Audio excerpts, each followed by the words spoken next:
Hello football ভক্তরা, Argentina আবারও বিশ্বকাপ কোয়ালিফায়ারে মাঠে নামতে যাচ্ছে। আগামী সেপ্টেম্বরে ভেনেজুয়েলা ও ইকুয়েডরের বিরুদ্ধে তাদের দুটি ম্যাচ রয়েছে। কোচ লিওনেল স্কালোনি তাদের নতুন স্কোয়াড ঘোষণা করেছেন।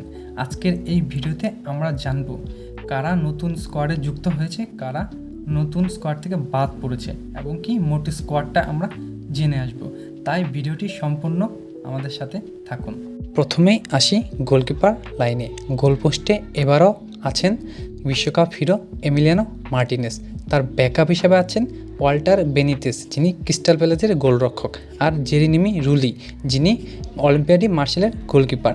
গোলকিপার লাইনে খুব বড় কোনো পরিবর্তন নেই, তবে স্কালোনি এবার সেফ জোনে খেলোয়াড় রাখতে চেয়েছেন। আসি ডিফেন্স লাইনে।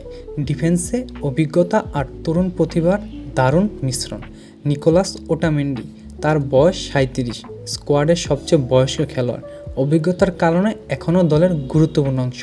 তারপর আছেন ক্রিস্টিয়ান রোমেরো, যিনি টটেনহাম হটস্পটে খেলেন, নতুন প্রজন্মের একজন লিডার।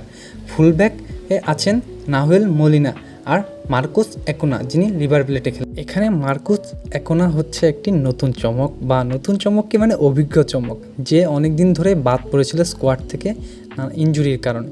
আমি মার্কুস একোনার মতো একজন ডিফেন্সিভ মাইন্ডের প্লেয়ারকে অবশ্যই দলে চাচ্ছিলাম, এবং কি লিওনেল স্কালোনি সেটা করে দেখিয়েছেন। তারপর আছেন Gonzalo Montiel, Juan Foyth, Nicolas Tagliafico, Leonardo Balerdi, Facundo Medina এবং নতুন মুখ জুলিও সোলার, যিনি বোরেনমাউথের তরুণ ডিফেন্ডার। ডিফেন্সে মূলত পুরনো কাঠামো রাখা হলেও সোলারের মতো তরুণ ডিফেন্ডারকে এনে ভবিষ্যতের জন্য পরীক্ষা নিরীক্ষা করছে আর্জেন্টিনার কোচ লিওনেল স্কালোনি। এবার আসি মিডফিল্ডার লাইনে। আর্জেন্টিনার মিডফিল্ড সবসময়ই তাদের খেলার মূল শক্তি। এবারও অভিজ্ঞতা আর তরুণদের একসাথে রাখা হয়েছে। অভিজ্ঞরা হচ্ছেন রদ্রিগো ডে পল, ইন্টার মায়ামিতে নতুন যোগ দিয়েছেন, Leandro Paredes, Boca Juniors, Giovani Lo Celso, Real Betis, Exequiel Palacios, যিনি লেভারকুসেনে খেলেন, আর অ্যালেক্সিস ম্যাকঅ্যালিস্টার, যিনি লিভারপুলে খেলেন। আর নতুন প্রতিভারা হচ্ছেন ক্লাদিও এচেভিরি, যিনি ম্যান সিটিতে খেলেন, যাকে আর্জেন্টিনার ভবিষ্যতের মেসি বলা হচ্ছে, ফ্রাঙ্কো মাস্তানতুয়ানো, রিয়াল মাদ্রিদ। মাত্র 18 বছর বয়সে স্কোয়াডে এটি তার ক্যারিয়ারের জন্য বড় অর্জন। ভ্যালেন্তিনো কার্বনি, জিওনা, 21 বছর বয়সে আক্রমণাত্মক মিডফিল্ডারকে দলে জায়গা দিয়েছেন লিওনেল স্কালোনি। নিকোলাস পাস কোমোতে খেলেন, বয়স মাত্র 20 বছর। দিয়াগো আলমাদা এবং অ্যালান ব্যারেলা, এফসি পার্তো। মিডফিল্ডে এবার সবচেয়ে বেশি এক্সপেরিমেন্ট করা হয়েছে, এখানে নতুনদের সংখ্যা সবথেকে বেশি। এবং বাদ পড়েছেন কে? এনজো ফার্নান্দেস, মিডফিল্ডারের যে বস। এনজো ফার্নান্দেস কেন বাদ পড়েছেন? তিনি লাস্ট আন্তর্জাতিক ম্যাচে রেড কার্ড পেয়েছিলেন, এর জন্য তাকে লিওনেল স্কালোনি এই এক ম্যাচ নিষিদ্ধ থাকবে, এর জন্য তাকে আর এই 2 ম্যাচের জন্য জায়গা দেয়নি, তাকে পরবর্তীতে জাস্টিফাই করা হবে। এবার আসি আমরা ফরওয়ার্ড লাইনে। আর্জেন্টিনার শক্তির জায়গা হলো আক্রমণ ভাগ। কিংবদন্তি লিওনেল মেসি আবারও সামনে থেকে দলকে নেতৃত্ব দেবেন, তার সঙ্গে থাকবেন লাউতারো মার্টিনেস, ইন্টার মিলান, আর জুলিয়ান আলভারেজ। এই দুজনে ইউরোপের দুর্দান্ত ফর্মে আছে, এবং কি লা লিগা নতুন সিজনে আলভারেজ লাস্ট ম্যাচে দুর্দান্ত একটা ফ্রি কিক গোল করেছে। তার দল হারলেও তিনি যথেষ্ট ফর্মে আছে। এছাড়া আছেন Nicolas Gonzalez, Juventus, Angel Correa, Tigres UANL, Giuliano Simeone, Atletico de Madrid, এবং হোসে ম্যানুয়েল লোপেস, যিনি পালমারিসে, ব্রাজিলের একটি ক্লাব পালমারিসে খেলেন। এই ফরওয়ার্ড লাইনে পুরনো অভিজ্ঞদের সঙ্গে নতুন প্রতিভাদের মিশ্রণ এক দারুণ শক্তিশালী করছে। হোসে ম্যানুয়েল লোপেস, যিনি পালমারিসে ফরওয়ার্ড লাইনে খেলতে আমি তাকে দেখেছি, তার মধ্যে একটা আর্ট আছে।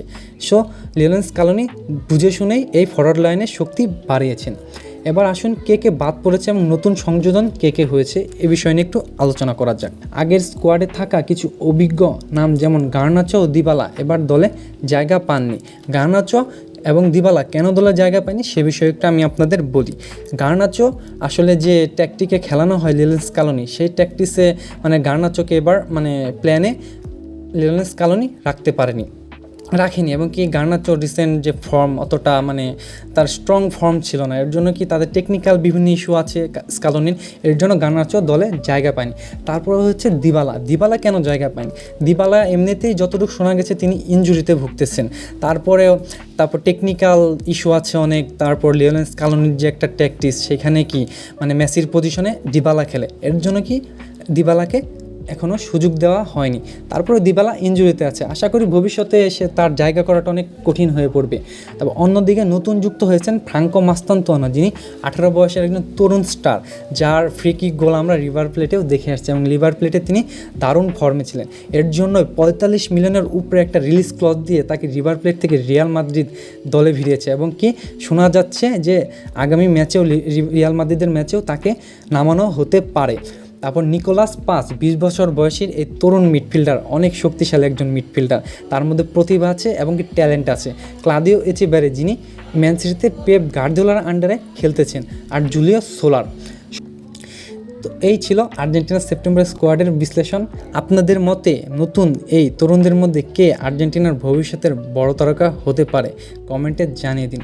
ভিডিও ভালো লাগলে লাইক দিন, সাবস্ক্রাইব করুন আর ফুটবলের সব আপডেট পেতে সাথে থাকুন। ধন্যবাদ সবাইকে।